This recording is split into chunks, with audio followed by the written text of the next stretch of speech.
Good morning, everyone. Welcome to the UCLA Statistics Seminar today. Today, we're honored to have Dr. Susan Murphy as our speaker. Dr. Murphy is a Radcliffe alumni professor at the Radcliffe Institute and a professor of statistics and computer science at the Harvard John Paulson School of Engineering and Applied Sciences. She is a recipient of a MacArthur Fellowship, which is called a Genius Award in 2013. And she is a member of the National Academy of Medicine and of the National Academy of Sciences. Dr. Murphy's research focuses on analytic methods to design and evaluate medical treatments that adapt to individuals, including some that use mobile devices to deliver tailored intervention for drug addicts, smokers, and heart disease patients, among others. So today, Dr. Murphy is going to talk about the challenges in developing learning algorithms to personalize treatment in real time. Let's welcome Dr. Murphy. Thanks. So you can hear me, Jessica? Yeah, we can hear you well. Great. Okay, so it's a pleasure to be here with all of you. I have all these little icons on this slide because these are a selection of some of the studies that I've been involved with, and I feel so very fortunate to have been involved in a variety of these types of studies. But today, what we're going to do to help me make the issues clear is we're going to talk about heart steps. So that's the icon on the right, and this is a physical activity study. I'll have a brief introduction to mobile health from the viewpoint of someone who's interested in experimentation. So in digital health, mobile health, there's two different kinds of treatments that are provided. The first type is the pull on the far right. In a pull, this is where content is on the device.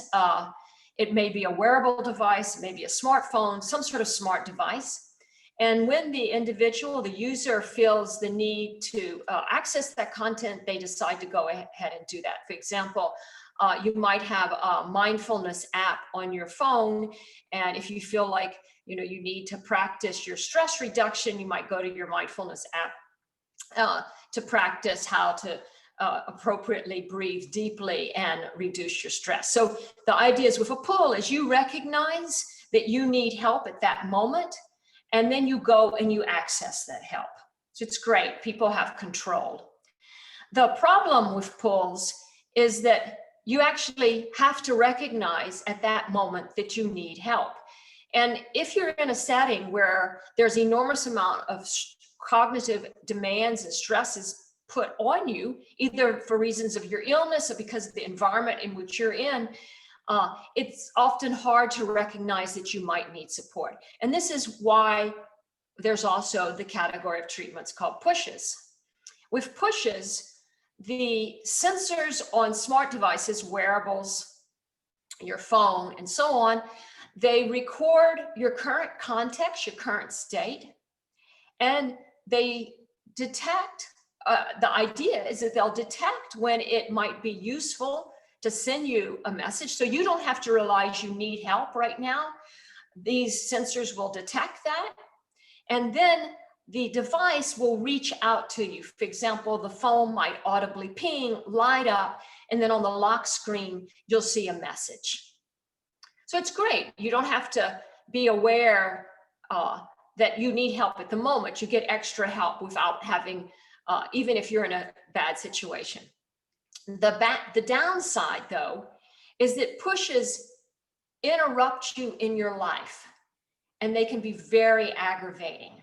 Also, if someone receives repeated stimuli, they start to not even see the stimuli anymore. So there's real clear pros and cons of pushes. This is exactly the setting in which you want to experiment and learn. And that's what we're going to focus on today.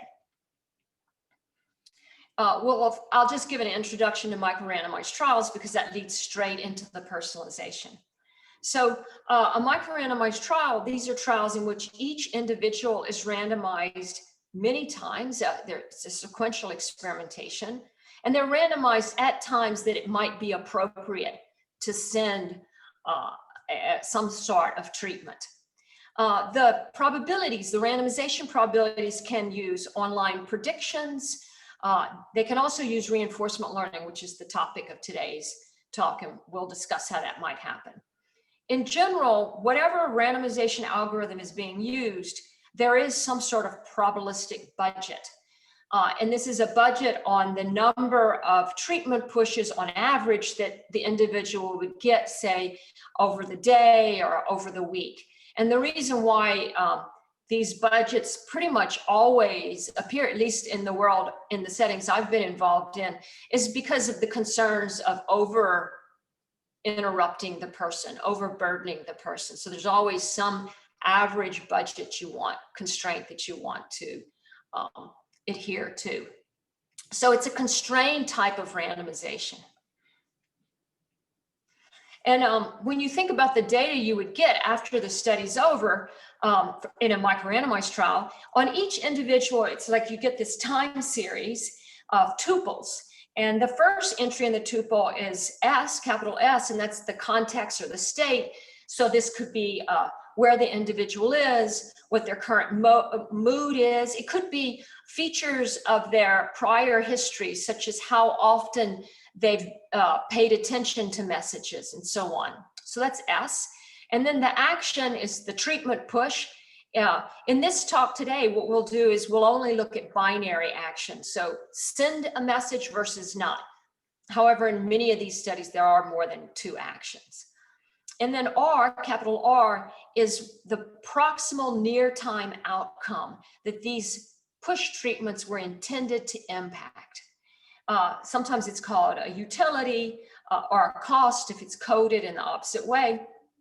And so you see ST, AT, and R, capital R, T plus 1. And the reason why it has a T plus 1 is just as a mnemonic to myself, that the reward is always observed after AT, capital AT, is randomized. It's post-treatment. At the very bottom of the slide on the far right is a little bit of notation. So capital R is a random variable. So we have the expectation of the reward given the state, capital S, and action A. And I'm going to denote that using a lowercase r. So this mean functions regression function is going to be denoted with lowercase r. And that's what's going to happen. I'll use that notation, in the slides coming up. So in HeartSteps was funded to conduct a series of essentially optimization studies. So in each case, there's no control arm in any of these studies. It was all about building a coach, optimizing a mobile activity coach for individuals who are at high risk of future adverse cardiac events. In particular, the focus here is on individuals who have hypertension. And we're going to see, I'll show you some data from the V2, V3. So in HeartSteps, V2 and V3, there were 2 algorithms that were running the entire time the study was ongoing. And these algorithms, in HeartSteps, they operated separately on each individual. And I'm going to talk about the second algorithm today. It's the trickier of the 2, and thus I want us to think about it a lot more. So that's a selfish reason to talk to you guys about this. So here, the goal is to select the treatment action at each time so as to maximize some subsequent length of rewards. And so on the next slide, I'll show you an example of the treatment action. I'll show you an example of the rewards and the time units. However, a key thing to remember is that this reinforcement learning algorithm will be subject to soft constraints because of concerns about overburdening individuals. Now, all of these micro-randomization algorithms are settings in which one has to balance exploration and exploitation. The reason why is you can view them as constrained optimization problems where the criterion function has unknown parameters in it. So you have to, as you experiment, you want to collect data on those unknown parameters so that you can do a better job of optimizing the criterion function. And this is a classic setting in which you have exploration and exploitation. I'll come back to this on a future slide. So in hard steps, the reinforcement learning, or the RL algorithm, was acting on these contextually tailored activity suggestions. And I have a little example of one here. So the content of the message is always tailored to sensor data. It's tailored to the weather outside, the time of the day, day of the week, whether you're at home or off or work or out and about. And you see, this one is one right before I went to work. It was in the morning. It was actually came to me on a very cold day. So you can see the framing of the message. And the focus here is just to get me to walk a little bit more, about 3 minutes walk. And this type of message could potentially occur or be delivered to my the lock screen of my phone any of 5 user-specific times per day. And these were always, it varied on the individual's work schedule. So what constituted their morning, what constituted their mid-morning, and so on. Approximately 2 to 2.5 hours apart, these 5 time points. The suggestion is intended to help the person be more active in the current context, in the current state that they are in. So the reward here is the subsequent step count. And in this case, we chose 30-minute step count. So when you look to see whether or not delivering an action versus not delivering an action is making an impact, you're looking at this reward. Did it increase step count? So I'm going to go on to describe the algorithm that was run in V2 and V3. Okay, so what is reinforcement learning? I'm pretty sure a lot of you know about this. In the context of this talk, I'm only discussing an online algorithm, one that's run in real time as individuals experience the treatment actions. And the idea is that this algorithm should facilitate learning as fast as possible which actions maximize the total reward over some horizon, capital H. Remember, capital R in hard steps, capital R in hard steps is actually the log of the 30-minute step count. And lowercase r is the conditional expectation of the log step count given current state ST and action AT. And you want to learn how to choose these actions so that you maximize over some horizon, capital H. That's the whole purpose. And this is exactly a criterion in which we don't know, there's unknown parameters, like we don't know the distribution, the conditional mean of the reward given state and action. We don't know the form of little r. So it's exactly a setting in which you need to learn the form of little r at the same time you're attempting to maximize this sum. And that's where this exploration exploitation trade-off comes in. So how does an RL algorithm attempt to learn the policy that maximizes the total reward? It took me a while to get this straight in my head. And now that it's there, it seems I don't understand why it took me so long. But if you go to the literature and you read about reinforcement learning, in particular online reinforcement learning, there's always 2 elements to each algorithm. One element is a learning algorithm. And from a statistical point of view, all they're doing is they're fitting a statistical model, and then as data comes in, they update the parameters in the model. That's all it's doing. It's nothing really special. It's just fitting a model and updating that model as data comes in. The second element of the algorithm is how the treatment actions are being selected. And that how uses the model that came from the learning algorithm in some way. So we'll talk about that more specifically on the next couple of slides. Oh yes, I have to tell you about these challenges. So I'll talk to you about a couple of challenges, 3 in particular. First of all, we're experimenting as people go about their lives. That means these rewards tend to be extremely noisy. All kinds of things happen in that individual's life. They may get a message, something happens, and then they never act on it. They're not able to act on it. So you have very noisy rewards. And the problem here is that means you learn whether to deliver the message in a particular state very slowly if you're not careful, and people will disengage. And this is probably the dominant problem in digital health, user disengagement. The other challenge is, at least in the settings I work in, normally these are the individuals, the participants in these studies are people who are struggling with some chronic disorder, or they're in adverse settings. And so a whole team is required to run the study, and team members want to be able to take the data at the end of the study and conduct a variety of causal inferences, statistical hypothesis testing, confidence intervals. And you have to make sure that whatever algorithm you use, your RL algorithm should not somehow restrict them unduly. And the third challenge that I want to talk about today is this issue of delayed effects of actions.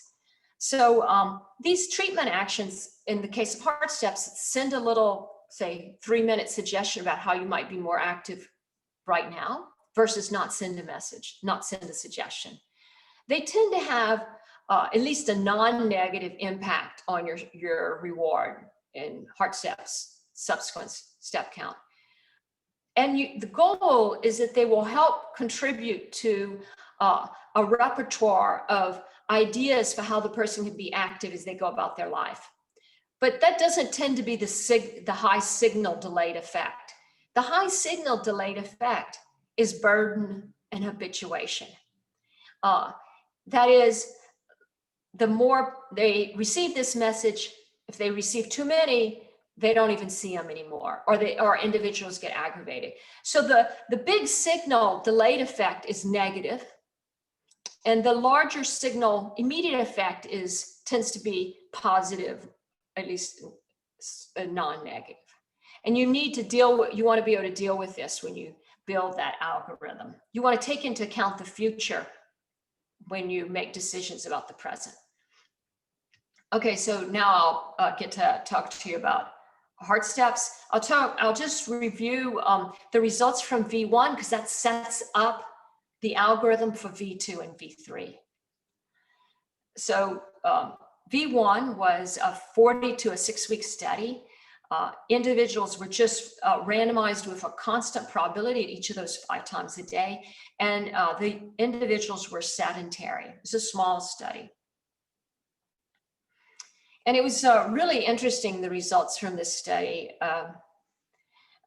Initially, at the beginning of the study, in the first week, the effect of getting a message versus not, the estimated effect was around a doubling of the individual step count. And this was fantastic. So, however, by about midway through the study, it's a 6-week study, by about midway through, the effect has completely dissipated. And the team did a variety of qualitative analyses after the interviews with participants, and it didn't seem like it was burden that was causing the trouble. People didn't complain about getting tailored activity suggestions. What they indicated was that they just stopped noticing them. They seemed to be all the same, and you could never get the same suggestion twice, but people stopped noticing them. So that indicates habituation. How does this affect us when we went to design this RL algorithm? Well, what we want is the algorithm to detect decreasing effect and then back off. If it can back off, then it can allow what's called dishabituation. And with dishabituation, the hope is that when the individual gets the stimuli again, receives the stimuli again, in this case, a tailored activity suggestion, they'll be responsive once again. So this is all intertwined with this delayed effect of habituation. I just, at the bottom of the slide, I indicated some of the features that interacted with treatment. So they're part of our context, our state. So the RL algorithm is intended to dynamically personalize whether to provide a tailored activity suggestion. So you have the current context of individual. Is it appropriate to send an activity suggestion versus not? To learn that. And again, it's to learn a policy that is the decision rule that tells you in this state you should get a message, and some other states you should not. That maximizes the horizon as fast as possible. And the goal here is fast as possible, of course, because we're worried about burden and people disengaging. There's 5 times a day, like I mentioned earlier. This is when you could possibly get an activity suggestion, and the reward is that 30 minutes, the subsequent 30-minute step count. So what we implemented was what I'm calling a butchered bandit. You'll see why I have that term. So I just want us to all be on the same page. So I'm going to talk about, I'm just going to introduce the bandit algorithm in the context of digital health. So this is a setting where the horizon is 1, capital H is 1. So our goal is to maximize the immediate reward. And the model here, the statistical model, is all about the mean reward given current state and current action. So this lowercase RSA.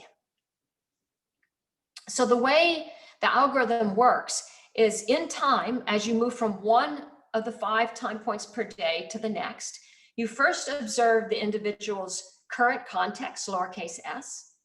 Then the second element, the action selection strategy, takes that lowercase s and decides whether or not to send a treatment. Lowercase a is 1, send a message, a equals 0, don't send a message. Then the reward, in the case of heart steps, the subsequent 30-minute step count, is observed by the system. And then after that, these 3 steps, the learning algorithm updates the parameters in the mean of the reward given state and action. So it's what's really nice here in the case of the bandit, it's almost like step 4 is updating a regression function.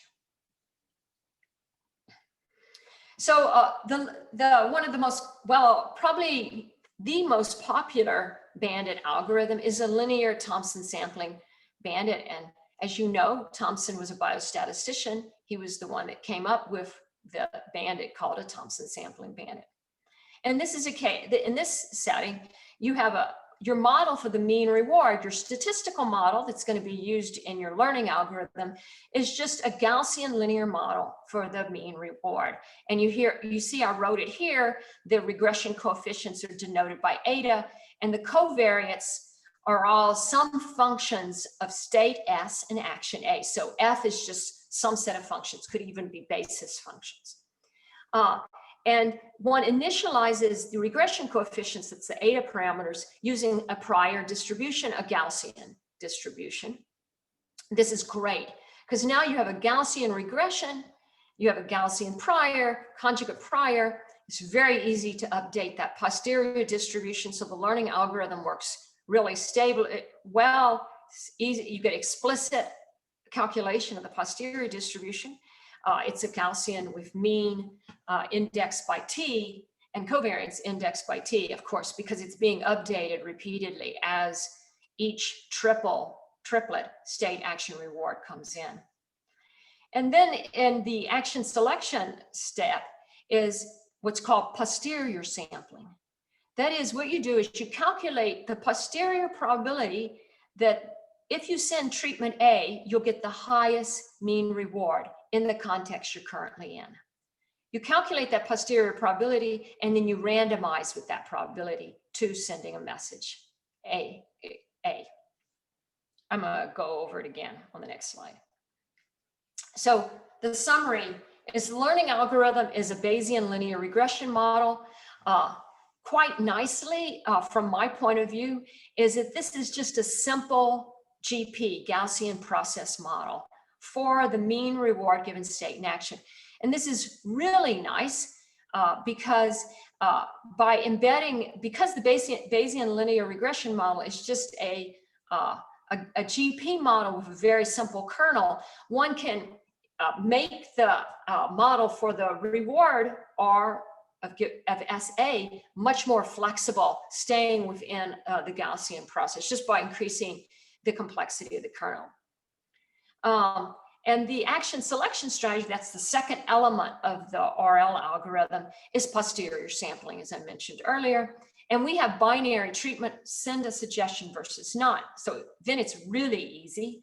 So it's select, send a message, A = 1, using the posterior probability that in the current context S, the reward, if you send a message, minus the reward, if you don't send a message, is positive. So you calculate that posterior probability and you use that to randomize sending a message. I wanted to, before I went on, I wanted to give you a step back a little bit and just think about how this Thompson sampling bandit algorithm works, because I don't want to give the impression that somehow this is an optimal algorithm. In fact, it's very rare in these settings to come up with something that's truly optimal. It's just an approximation to an optimal algorithm that learns as fast as possible the action that maximizes the reward in each context state.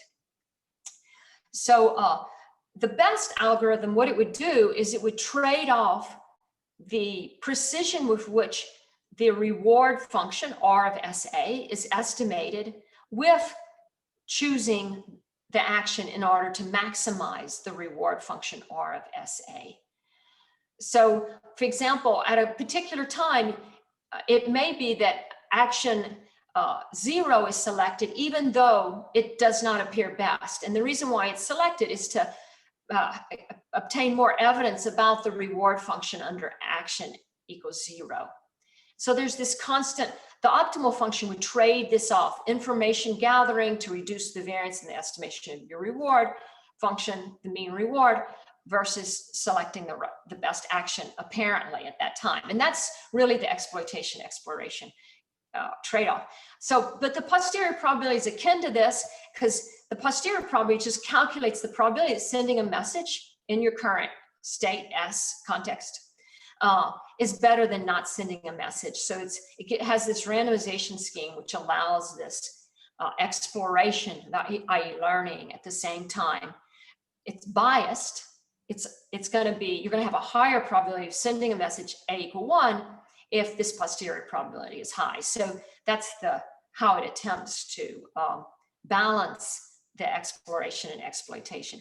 And in fact, in practice, this type of algorithm is used on the internet, Facebook, Google. It's used all over the place because its performance is really good.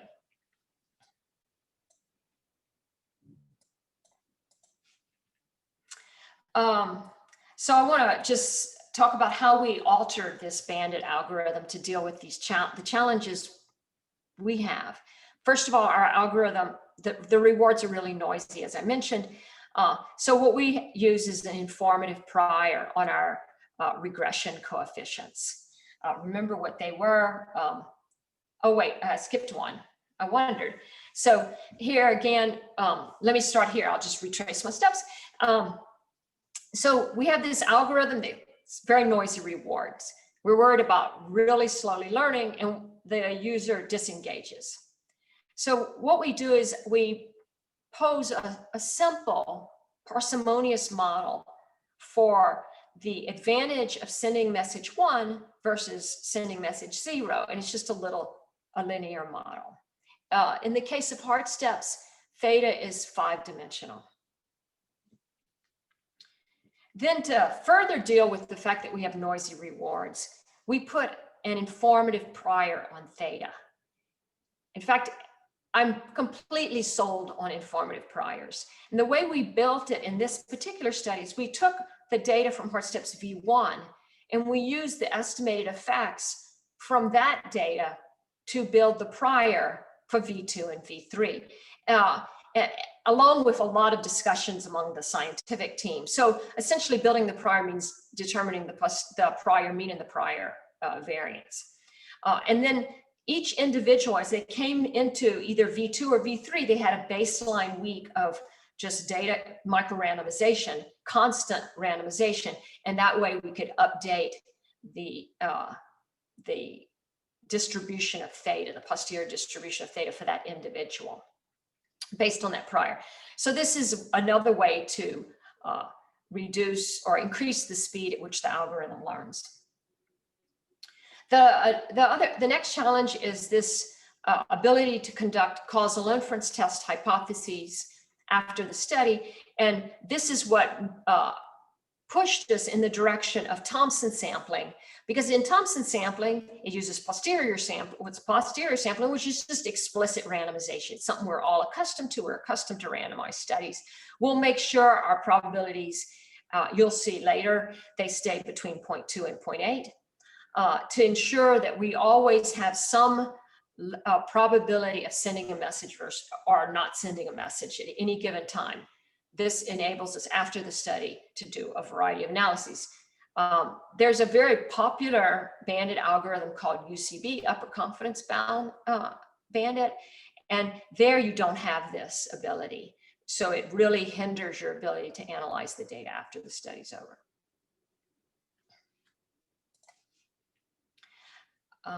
Let me just make sure.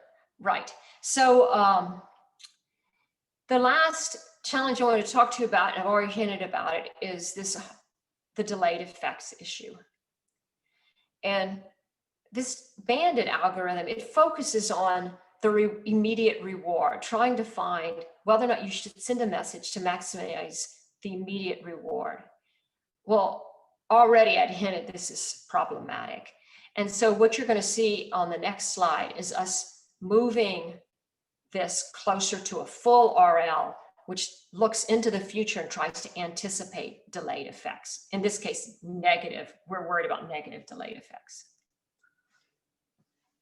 So instead of sending a message just using the posterior probability that the mean reward in state S of sending a message minus the mean reward in state S of not sending a message is coded with 0, sending a message is coded as 1. If I look at that difference, I look at the posterior probability, it's positive. Instead of using that, what I'm going to do is I'm going to add a penalty function. And I've denoted that penalty function by eta of S, because it's going to depend on the individual's current state context. And if there's a lot of evidence that we are going to be imposing excessive burden on the individual or habituation, then that eta of S will be negative. And so it will be the posterior probability will then be reduced. So our goal was to form a very low variance signal for this delayed effect, eta of S. And if you know about RL, which I think some of you do, you know that this is the probabilistic model for RL is the Markov decision process. And indeed, that's how we form this low variance signal. So what we did was we built a proxy. I'm going to call it a proxy MDP, proxy Markov decision process, because there's no way it's actually true. It's too simplistic. It's a Markov process in which only dose of recent number of times the individual has received treatments. That evolves deterministically across time, and all other states are just sampled.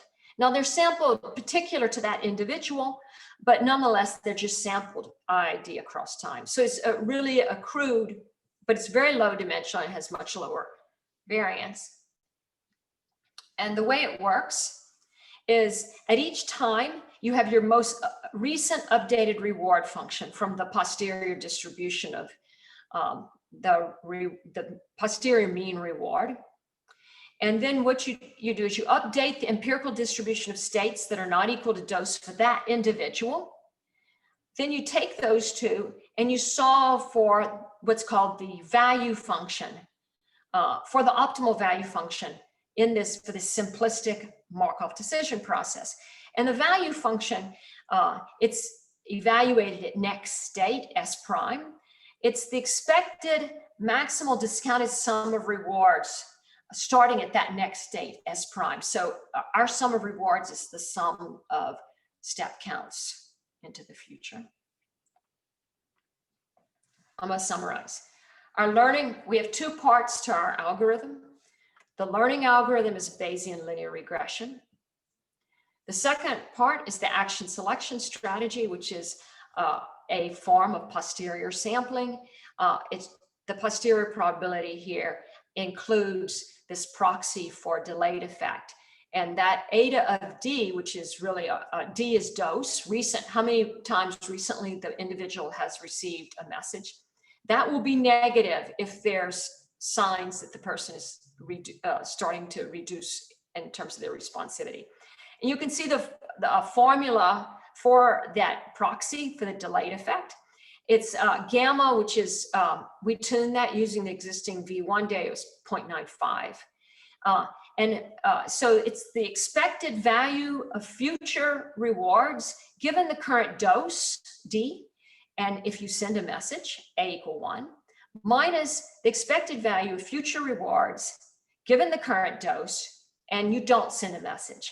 So if that difference is negative, that means sending a message now has some negative impact on future. It's a delayed effect. Okay, so the study hadn't started. We had to test out. We built this algorithm. We got to test it. So we used threefold cross-validation. We built generative models for each of the 37 individuals in HARCEPS V1, and we used cross-validation to see whether or not a bandit with the proxy for the delayed effect versus without the proxy for the delayed effect. What was the difference in cumulative rewards over the duration of the study?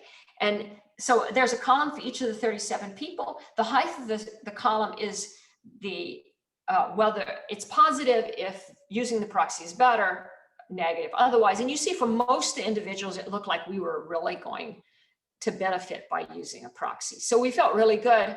We go into the field in V2. So I'm going to show you the results from one of the participants in V2. And already you can see, you're going to be able to see that we started to learn things. The horizontal axis here is the day in the study. So this went on in the summer. This V2 was run in the summer of 2019. So it ended a year ago in September. So that's the vertical axis. And the horizontal axis, the vertical axis, the y-axis, is the posterior mean of the treatment effect. And you'll notice from the heading, I wrote the online predicted treatment effect. Now, why do I say predicted treatment effect? Because that posterior mean, it's just what the posterior distribution thinks will be the effect on that day in the context that individual was in on that day. It's not the estimated effect, because it's not using the individual's responsivity or whether or not they received a treatment on that day. It's a prediction of whether or not the individual will be more responsive than if they get a message versus not. And for this individual, you see at the very beginning of the study in June, into June, there's really the prediction is 0. And then as we go into July, the prediction gets positive, indicating that the posterior distribution is estimating that there's going to be a positive treatment effect in the context that individual is in at that time. And these are the y-axis is standardized. So, and then something happens, I guess, in early July, and the responsivity starts to decrease. And you see, in particular, 3 predictions that are very low, predicted responsivity that's very low. And I'm going to go and show you the randomization probabilities that were actually used to randomize whether or not to send a message at those times, the blue time, the green time, and the purple time. So here's the randomization probabilities. And indeed, you see they're the lower probabilities. The highest probability a person could be randomized to getting a message is 0.8. That's why you have that upper threshold. Okay, I'm going to show you one more slide, and then I'm going to come back to this one because there's a problem here. So what role did that proxy for the delayed effect play in determining these probabilities, these randomization probabilities? So here, the y-axis, the vertical axis, is 1 plus the delayed effect divided by the posterior mean of the treatment effect. And that's the term that one multiplies the, so the randomization probability is a standard normal applied to the posterior mean divided by the posterior standard deviation for that particular context times this term. So if the delayed effect is negative, it's going to reduce the probability. And you see, indeed, at these 3 times, the blue, green, and purple, the delayed effect is really reducing the probability of the individual getting a message. And that's primarily because there's an accruing sense of higher and higher dose. And so it's dinging it more and more. There was a big problem, like I indicated earlier. I wonder, I probably shouldn't stop, but the problem, I wonder if anybody sees this problem. So the blue, green, and purple arrows, they're at times where the predicted treatment effect is relatively close to 0. So you would think that with low probability, we should be sending a message. And in fact, instead, the probability is close to 0.5. This is a disaster because we can't be sending messages to these people all the time. And we realized this in early September, and that's why you have that dashed line. We should have realized this up front. Of course, the posterior mean, the posterior probability of the reward under sending a message minus not sending a message, the posterior probability that's greater than 0, that difference is greater than 0, is going to be close to 0.5 if there's no evidence of an effect. But we just didn't think so clearly. And so around beginning of September, we realized that this is way too high. And we actually imposed a function of the posterior probability that now if the posterior probability is around 1/2, it actually gets shrunk almost all the way to 0.2. And that's why you see those low probabilities in mid-September.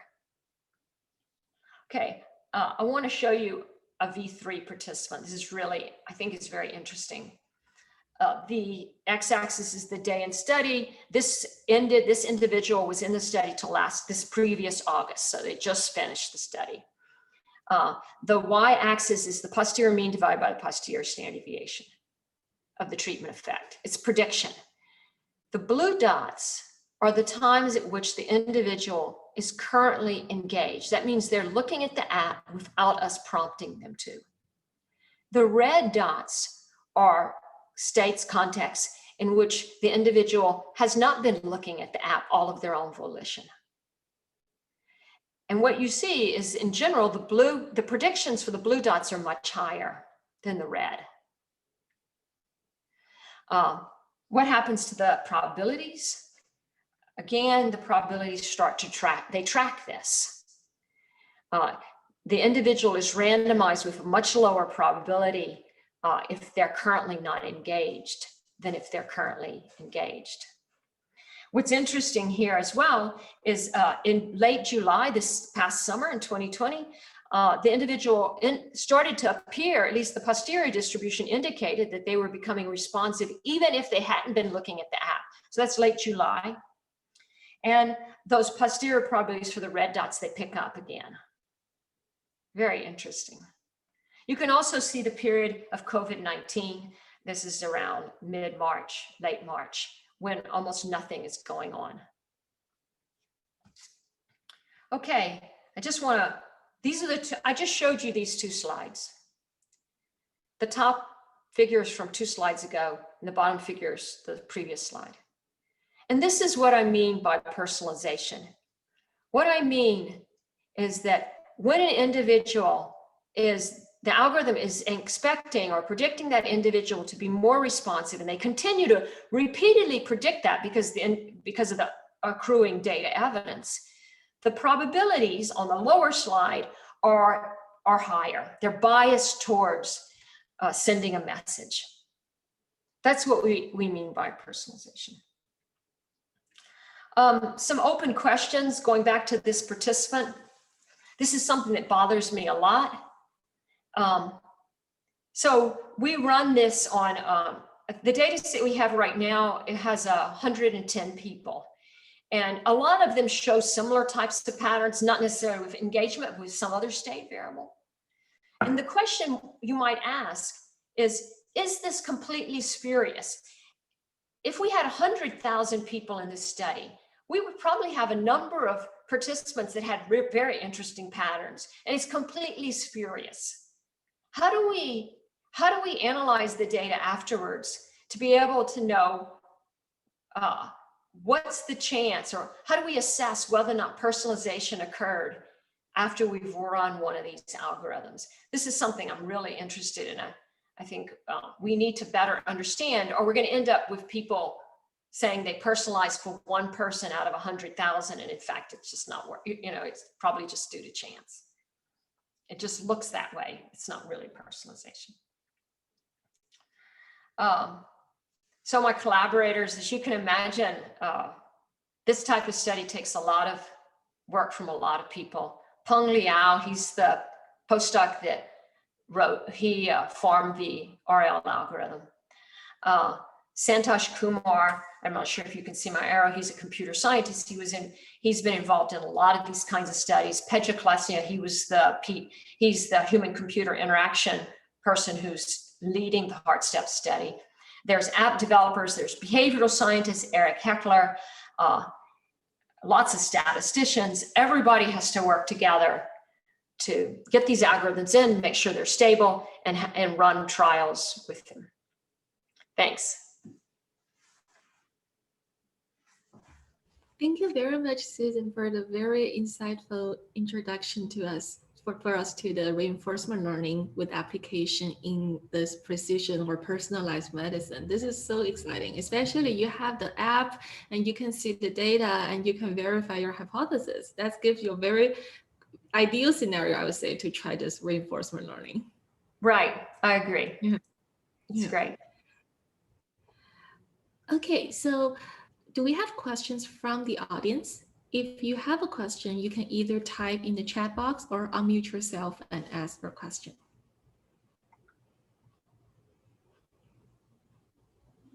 Dr. Murphy, this is Jing Zhou. I'm from University of Arizona. Thank you for this great talk. I was wondering about this mobile data. Usually it's pretty noisy and usually it contains a lot of missing data. I was just wondering how those kind of, whether your is a controlled study so that there are less missing data, or whether there are missing data, and how did you handle that? Right, so there's 2 ways you have missing data in these problems. The first way is that it's during the middle of the day, it's at one of those 5 times. And for whatever reason, the sensor data on the person's location is just not there. So, and you don't have time to do any kind of statistical blah, blah. I mean, this has to happen in real time. So what we have to do is when we develop the algorithm, we have to formulate rules for how we're going to manage missing data in real time. You're at one of those 5 times and you don't know the person's location. What are you going to do? So we had to think about all these edge cases and code that into it. Now, the other way you have missing data is when you go to run the learning algorithm. This is where you're updating the posterior distribution. In Heart Steps, we only did that in the evenings on the cloud. So now all of a sudden, first of all, you have all day for the data to get to the cloud, which helps a great deal, I have to say. Often it's very delayed for various reasons, like step count gets delayed, but it often will get to the cloud eventually. However, there we had to have a rule that if there was too much missing data, we would not update the posterior distribution. We would just continue to use the posterior distribution from yesterday and use it on the next day. What I'd like to see is methods for how we could handle missing data in the cloud at night or on the weekends in order to still continue to update the posterior distribution in some way. We didn't do that. In this particular study, we once again formed rules for how we manage it. And most of the time, if there was a preponderance of missing data, we just didn't update the posterior distribution. We just didn't do it. We kept using the previous one. But this is not a setting where you can run Monte Carlo Markov chain, in my opinion. I mean, this has to be completely automated. There cannot be a statistician in the middle of the night, every night, doing, so whatever you do, it has to be automated now. This is why I think as a statistical community, we really need to get into the online setting because it poses challenges to our methods that we've never had to deal with. The stability, automation, that presses you on what you can do statistically, just like the large data, massive data sets do. Right, thank you. So as a follow-up of Jean's question, so Susan, did you mean that currently for those common missing patterns, did you train a specific rule for a specific combination of covariates that are available? Yeah, we didn't train. We a priori specified and coded it in. Okay. So we actually had a decision rule. So there was only 5 features we really needed. Okay. And so we had to have a specific rule for how you would manage missingness on any of those. I have to say at night, you don't get as much missing data. The missing data you really incur is during the day. But you still get missing, don't get me wrong, you're still getting missing data at night. It's just not as awful as it is during the day. Yeah, I'd like to see something more automated, some sort of automated multiple imputation method. That's what I'd like to see in this setting. And also related to the Bayesian linear regression, you mentioned that the function, the RSA, right, that regression function is written as a linear function of some eta coefficient with inner product with some basis of S and A. Can you specify what basis function or what transformation did you do for S and A in your model? Right, so we just use these 5 features. Let me see if I can remember. So, and there was, one was your current location. The other was how variable your activity was over the prior 7 days. The other one was whether or not you've been looking at the app unprompted over the prior day. And there were some others that I don't remember anymore. I'd have to go back to the notes. So our kernel was a very simple dot product kernel. Very simple. In future, we also did something else. We used something called action centering, which meant this I didn't talk about it today, but action centering allows you only have to get the reward, the difference between the regression. You only have to get the treatment effect correct. You don't have to get the entire mean of the reward given state and action correct. So we actually used a semi-parametric method, but that's not relevant. That's not part of the main theme of today, so I didn't talk about it. I see. So the parametric part was linear in team designed features. And then there was, yeah. That requires a lot of expertise from the M Health, I think. These are big teams and yeah.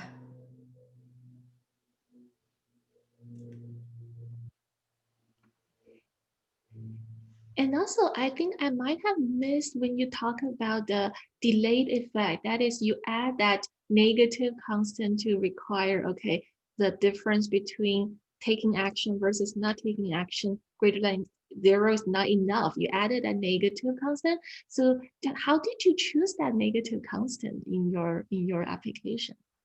So if you're doing full RL, then the target is the reward function plus the discount rate times the value function. Oh. So that delayed effect is just a proxy for the difference in value functions. It's just that when we didn't do we didn't incorporate the variability in estimating that that value function here. So we didn't do a full RL, instead we just estimated the difference in value function if you get a message versus if you don't. If you look at full RL, you have to solve Bellman's equation, and you know that the target in Bellman's equation is the mean of the reward given state and action plus gamma times the value of next state. And that proxy is coming from the value of next state. I see. So it comes straight out of Bellman's equation, straight out. Yeah. I see. Thank you very much for your answer. Yeah. Okay, do we have any further questions from the audience?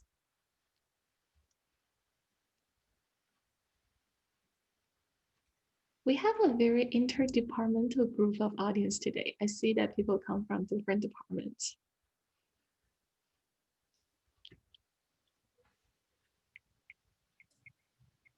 Okay, there is a question in the chat box from Chris Dong.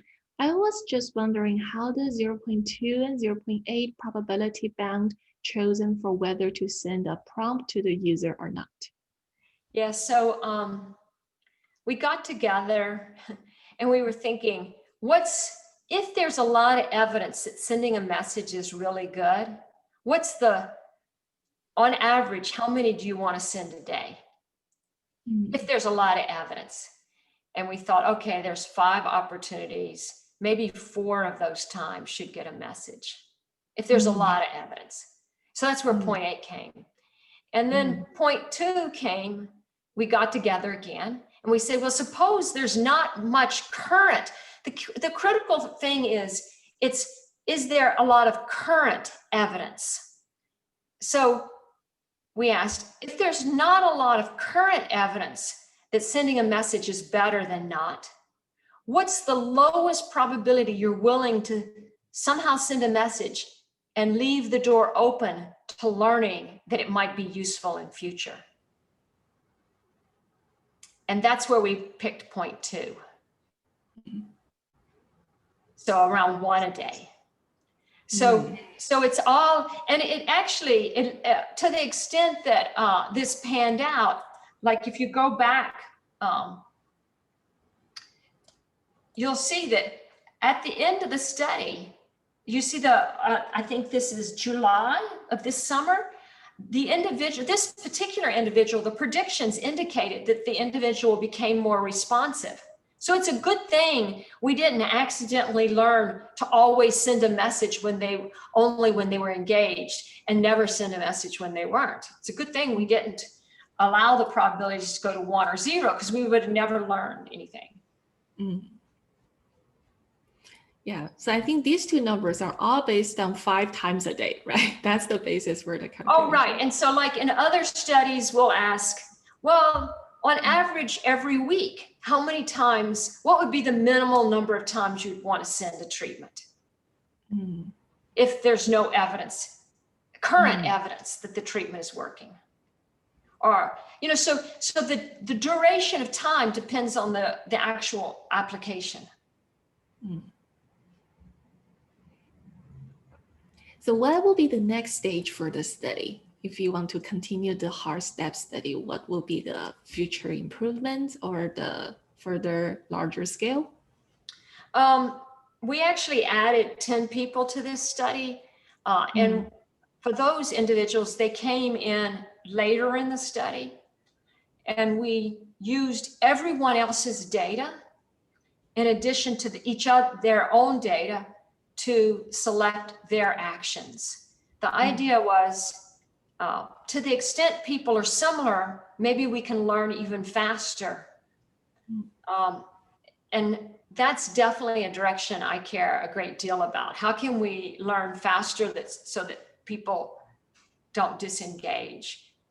The problem is when you start pooling data online between participants in a trial, they're not independent anymore, right? Right. And so you have to develop analysis methods to deal with that. You know, if you want to do your causal inference after the study's over. So if you don't want to do causal inference and you don't have any partners who want to do their own analyses, you're safe. You just pool, man, who cares? But if you have partners, and often that is the case when you're talking about chronic illnesses, people who, so then they're going to want to do their own analyses, and you have to protect their ability to do that. Because it just takes too many people to run a study like this. So right now we're working on how do you adapt current statistical methods to analyze data where you've done this sort of pooling?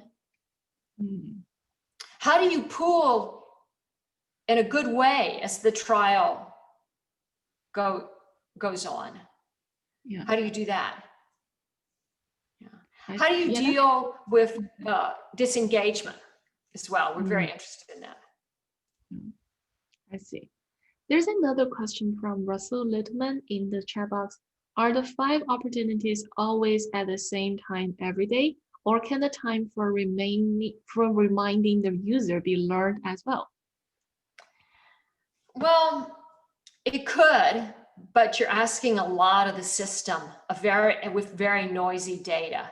So what we did was we allowed the users to decide what the time was, and they could change it at any time.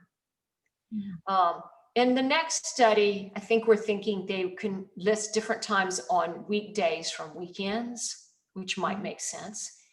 I mean, conceptually, if I had 100,000 users, I think I would go for learning this sort of stuff too.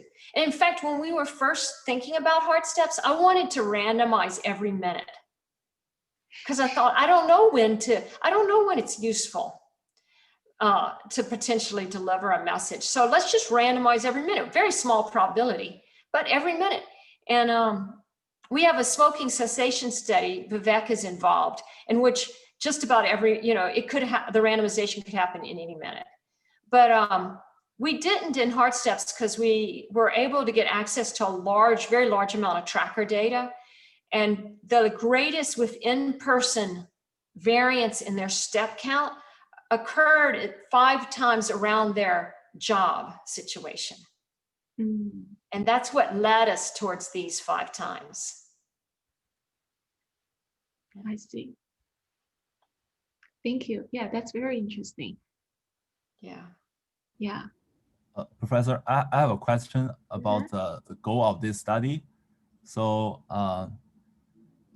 what's the end goal of this study? Do we want the user to follow the instruction, or do we want the user to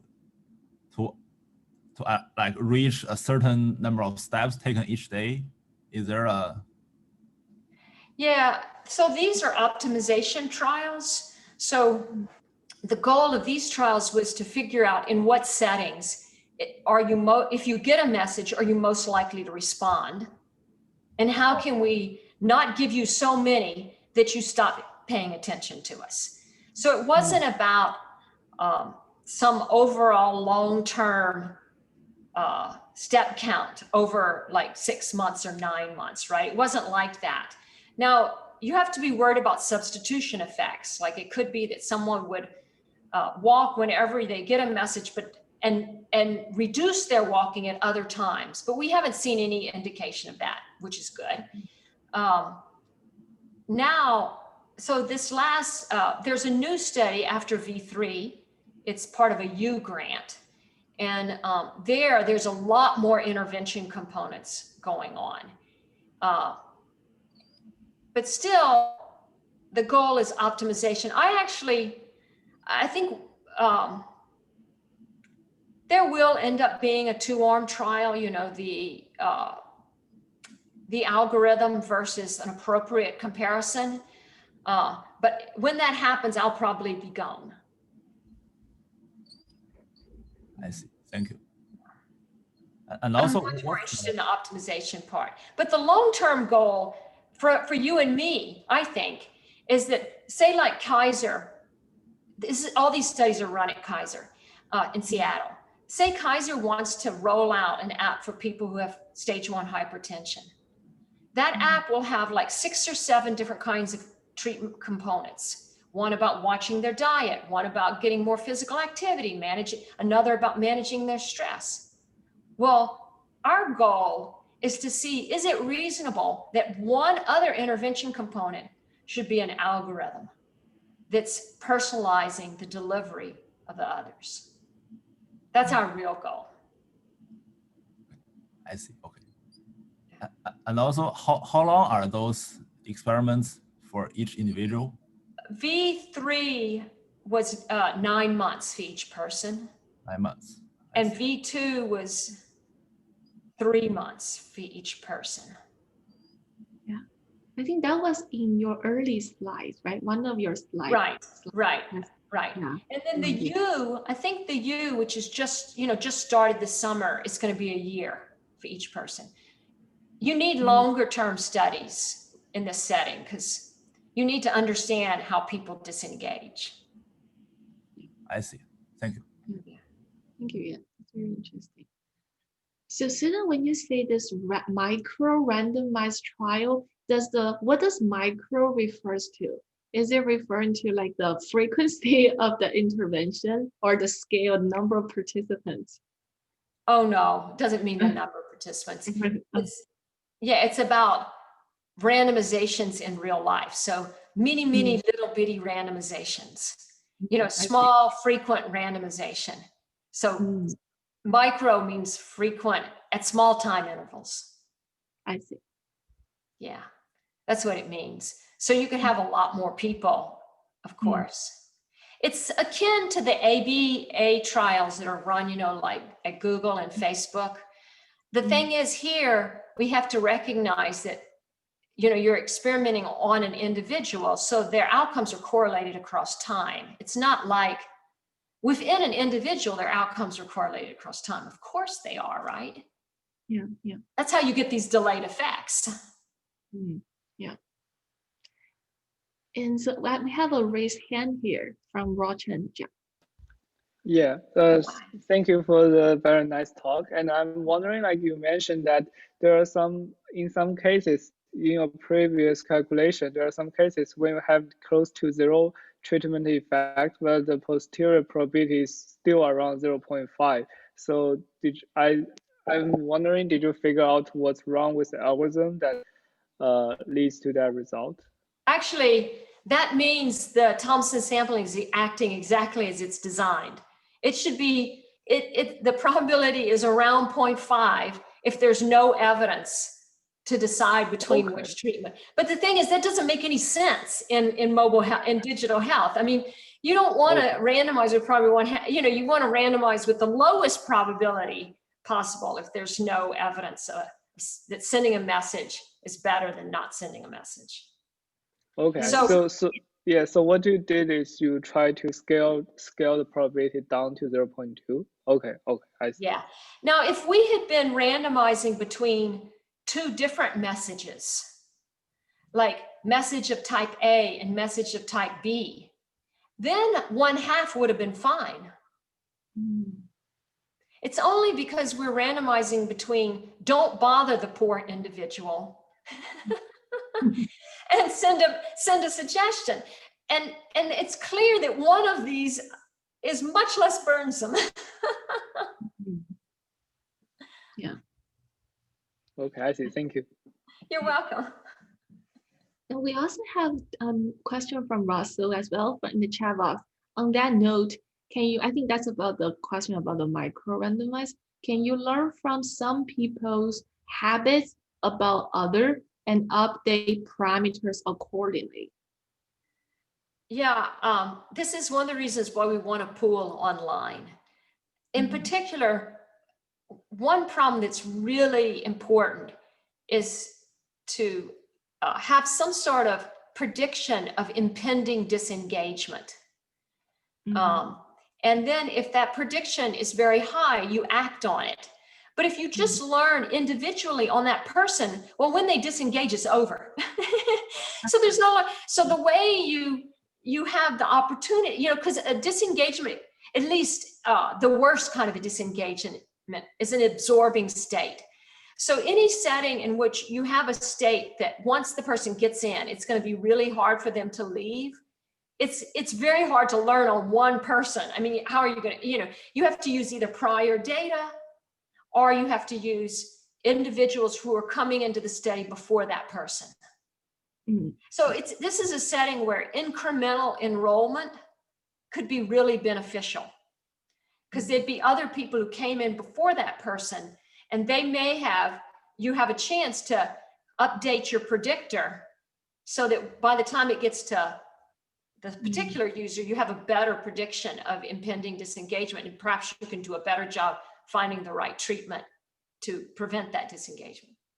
I see. So what exact action can we take to prevent the disengagement in the practice?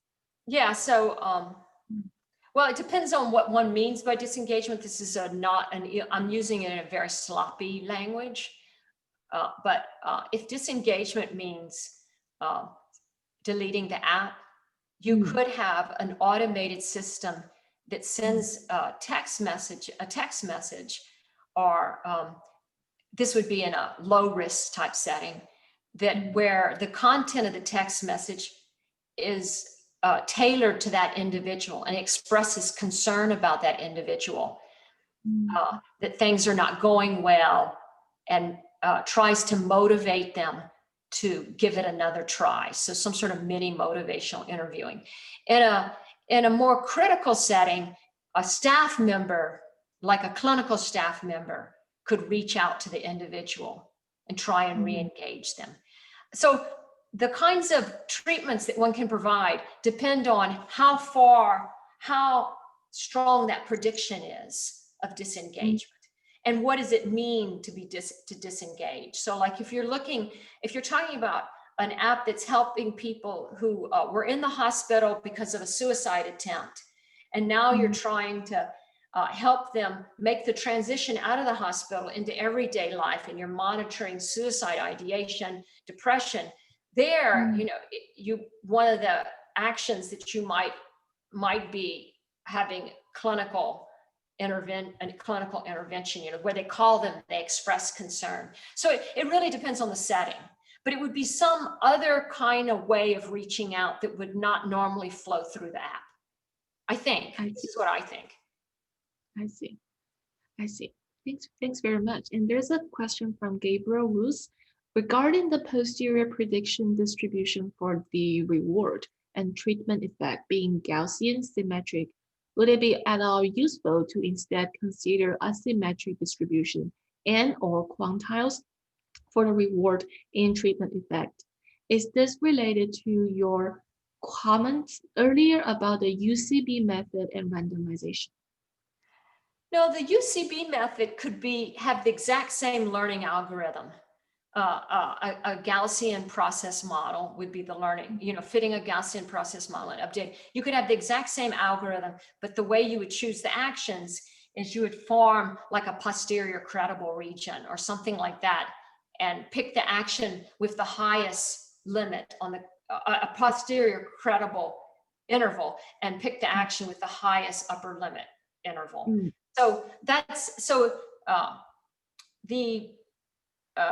Thompson sampling is sort of separate from UCB. It's the Bayesian learning algorithm is separate from the UCB. The UCB, the word UCB is really about the action selection strategy, which, yeah, and your model may or may not be Bayesian. You get to choose. That's your decision. So there was another question that you asked and it floated outside of my head. So he's asking whether we can use an asymmetric distribution as the posterior. Right. So for me, the reason why I was particularly interested in the Gaussian setup is because I view this as L2 regularization with least squares. So I just view this as akin to a method of moments with L2 regularization. So I'm not, even though, of course, the normal distribution is used in the posterior sampling, but in the model itself, the fitting of the model, it is just L2 regularization. That is all it is. Now, if you have extreme values,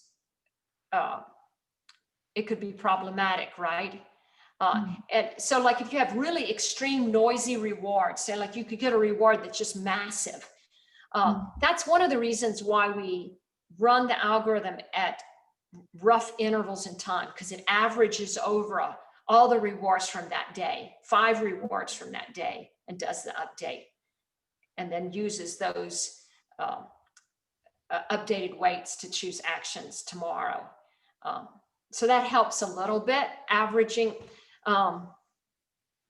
There is a lot of interest in using some sort of quantile regression. I don't know what to say. I think right now, this algorithm must be automated. Everything must be automated, and it must be very stable. And it's hard for me to think of why I would go outside of L2 regularization. I'd need some real strong reason to go outside of L2, ridge regression, to move outside of that area. Thank you very much. Yeah, thank you very much, Susan. Yeah. All right, we had a very insightful and informative discussion. Do we have any questions before we finish? Sorry, I have one more question. So it's kind of irrelevant to the method of this study, but I was just wondering, like, how will this type of study affect the privacy of a person? Because you are recording a lot of information, like the location, and it's across a very long time period. And so yeah, I was just wondering how to protect user privacy. And yeah, so these are big issues, as you can imagine. So with location, we don't record their GPS trace. We just record if they're at home, work, or other. And for example, I have no access. I don't know what their home is. I don't know where their work is. I just know if it's home, work, or other. So that's one thing. And that's all that gets sent to the cloud.